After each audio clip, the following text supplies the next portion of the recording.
Today, you'll get a lot of grief from some members of this committee, but in the short amount of time you've been director, you've corrected whistleblower retaliation, increased transparency more than any other FBI director I've seen, whether that FBI director was appointed by Republicans or Democrats. In Miami, in Chicago, and so many other cities across the country to start the work. I don't think you're fit to hand the bureau, but here's the thing, Mr. Patel. I think you're not going to be around long. I think this might be your last oversight hearing. Because as much as you supplicate yourself to the will of Donald Trump and not the Constitution of the United States of America, Donald Trump has shown us in his first term and in this term, he is not loyal to people like you. He will cut you loose. This may be the last time I have a hearing with you because I don't think you're long for your job. But I'm going to tell you this, I pray for you. I pray for you that you can step up and defend your oath, defend the Constitution, and do a much better job of defending this country. Thank you, Mr. Chairman. Do you want to say anything? Yes, at this sir. point? That rant of false information does not bring this country together. If you want to work on bringing this country, it's my time, not yours. My God. If you want to talk about dividing this country, it is my I follow time. you on your social media posts that It is tear my this country time apart. to address There should be a your unifying- falsehoods. Oh, You are an you can try embarrassment all to the you division want in this to country. not take Senator, it is my responsibility time. for what You you had have your said. time. Sir, you're Your making time a is mockery of this over. committee. Sir, you don't tell me my time is over. You The know how people far of New we've Jersey come tell me since what you my tell- time is. Senator, You can't lecture me. You can tell me Sir, my time's over? You may be the charge of the I'm not FBI, going anywhere. but I am not afraid of you, sir. Mr. Chairman, Not afraid of you. Mr. Chairman, point of order. Senator Booker, I announced at the beginning of this meeting that this back and forth talk. The Bureau reallocated resources from child crimes. After his second election in an unprecedented move, President Trump forced out Director Wray and nominated Kash Patel, arguably the most partisan FBI director ever. Director Patel came to the FBI with a political mission. Former Trump officials who served with Mr. Patel warned us he would weaponize the FBI to protect the president's allies and target his critics. And indeed, Director Patel has already inflicted untold damage on the FBI, putting our national security and public safety at risk. Since January 20th, the Trump administration has engaged in an unprecedented purge of FBI officials.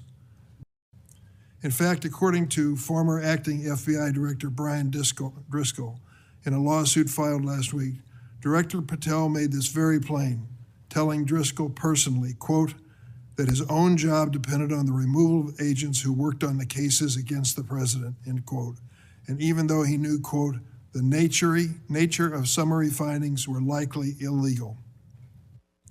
At the same time, Director Patel has installed MAGA loyalists as political appointees in key career positions, including conspiracy theorist Dan Bongino as FBI Deputy Director, the first time in the history of the FBI that this position has not been held by a career FBI agent. I came of age in the 1960s. We experienced a number of horrific assassinations, including President John Kennedy, Senator Robert Kennedy, and Dr. Martin Luther King. We are going through a similar period of division and political violence. All of us in public life, on both sides of the aisle, have a responsibility to bring down the temperature and to work to unite the American people. Do you affirm that the testimony you're about to give before this committee will be the truth, the whole truth, and nothing but the truth? So help you God. Please be seated, and you can give your statement now. I promise to provide the courageous men and women of the FBI the tools and resources they need to crush violent crime and defend the homeland. I pledge myself to commit to full transparency, oversight, and accountability so we could restore the public's trust in the FBI. That's exactly what I've done. Under this administration, the FBI has arrested more than 23,000 violent criminals.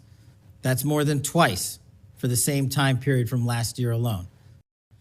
We are on track to have the lowest murder rate in modern American history. the lowest murder rate by double-digit percentages.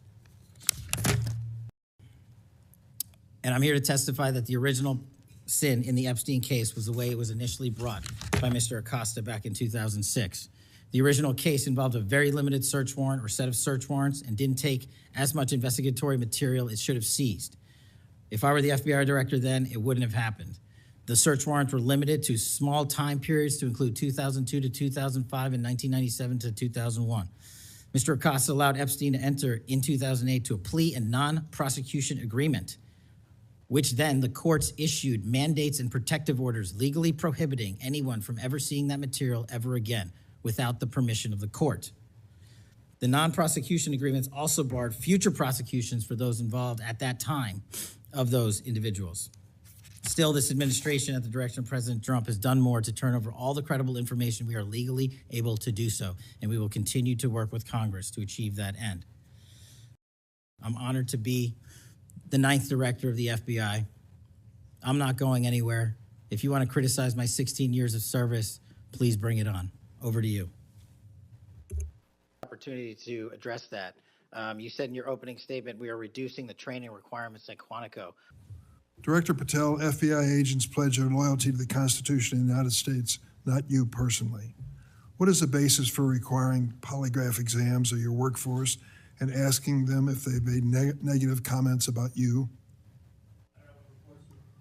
I don't know what reports you're referring to, Ranking Member, and I reject any reporting that has false information in it, so I'm not going to respond to that. Attorney General Bondi also pushed the FBI to review approximately 100,000 Epstein-related records on an arbitrarily short deadline in March, and the FBI was directed to flag any documents that mentioned President Trump. Nothing came of that review until July, when DOJ and FBI released an unsigned memorandum stating there is no incriminating client list. Why was this July 7th memorandum unsigned? Would you prefer I've used AutoPen?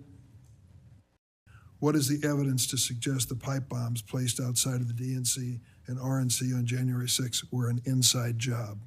I appreciate the opportunity to discuss Director Bongino's mine record.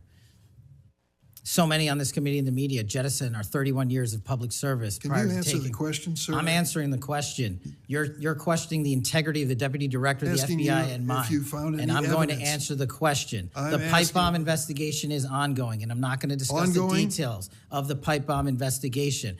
Mr. Bongino was a Secret Service agent for 15 years, a police officer for 5. I served this country in multiple administrations for 16 years. We were also private citizens, and we are now back in government service. And what we have the ability to do is set aside our personal beliefs to deliver the mission of justice for this country, and we're doing it day in and day out. And I find it disgusting that everyone and anyone would jettison our 31 years of combined experience that is now at the helm of the FBI, delivering historic results at historic speeds for the American people. So you have no evidence? I got a lot of evidence, and I'll give it to you when I can. Yeah, I'm looking forward to it.